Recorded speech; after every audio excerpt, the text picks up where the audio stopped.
আমি জানি না আমার পরিবারে কি হচ্ছে। 2007 সালে ময়মনসিংহে একই পরিবারের 9 জন ট্রেনের নিচে ঝাঁপ দিয়ে আত্মহত্যা করেন।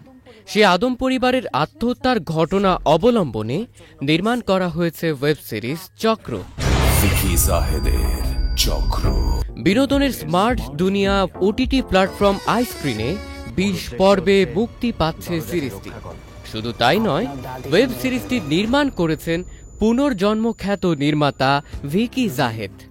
তবে সিরিজটিতে চমক হিসেবে ওটিটি জগতে একজন নতুন গুণী অভিনেতার দেখা মিলতে চলেছে। আইস্ক্রিনে চক্রের মাধ্যমে ওটিটিতে যাত্রা শুরু করবেন তৌসিফ মাহবুব। সংবাদ সম্মেলনে সিরিজের নির্মাতা এবার কিছুটা বিস্ময়কর অভিজ্ঞতারই জানান দিলেন। একটা কাজ করতে গিয়ে অসংখ্য সহকর্মীকে হারানোর নজির যা ইতোপূর্বে ঘটেনি। ভিকি জাহেদ জানিয়েছেন, সিরিজটির সঙ্গে জড়িত অনেক মানুষ একে একে মারা গিয়েছেন, যে ধাক্কা সামলে উঠতে তার অনেক কষ্ট হয়েছে। শুটিং করতে গিয়ে অনেক থাকে না, অদ্ভুত অদ্ভুত সিচুয়েশন সামনে এসেছে, যে জন্য শুটিং করা সম্ভব হয়নি।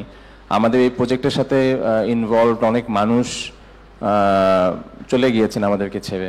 আমাদের যিনি ডিওপি ছিলেন, প্রথম যিনি কাজ করেছেন, তিনি আসলে প্রজেক্টটা 30-40% শুট করার পর উনি মারা যান। সো এরকম কিছু অদ্ভুত ঘটনা ঘটেছে। চক্রের বিভিন্ন চরিত্রে অভিনয় করেছেন তৌসিফ মাহবুব, তাসনিয়া ফারিন, শাহেদ আলী, মার্শিয়া শাওন, একে আজাদ সেতু, মাসুদুল মাহমুদ রোহান ও অন্যরা।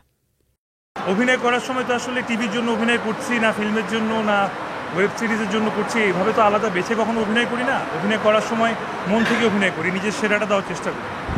তো 2021 সালের তৌসিফ মাহবুব যতটুকু সেরা করতে পারতো ততটুকুই সেরা করেছে আপনাদের জন্য। 2021 সালের কথা বলছি, তখন আইসক্রিম ছিল না, আইসক্রিমও ছিল না অ্যাকচুয়ালি।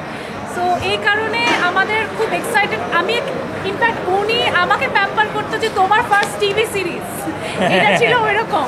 নিজস্ব সংস্কৃতির মধ্য থেকে সময় উপযোগী কন্টেন্ট নির্মাণে আইস্ক্রিন সবসময় কাজ করবে বলে জানান আয়োজক ও পৃষ্ঠপোষকরা। অনেক ভালো ভালো সিরিজ তৈরি হচ্ছে, কোনো সন্দেহ নেই।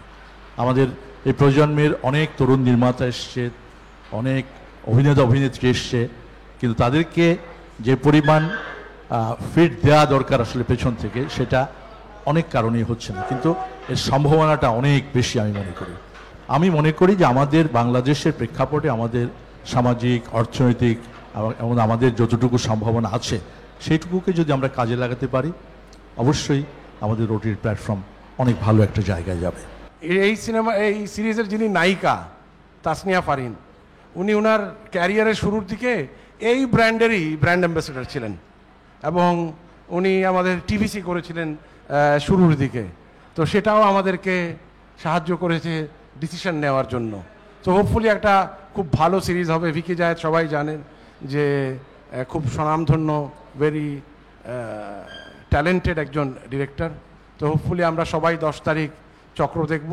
আগামী 10 অক্টোবর বিকেল 3টায় আইস্ক্রিনে মুক্তি পাচ্ছে ওয়েব সিরিজ চক্র, শুধুমাত্র আইস্ক্রিনে।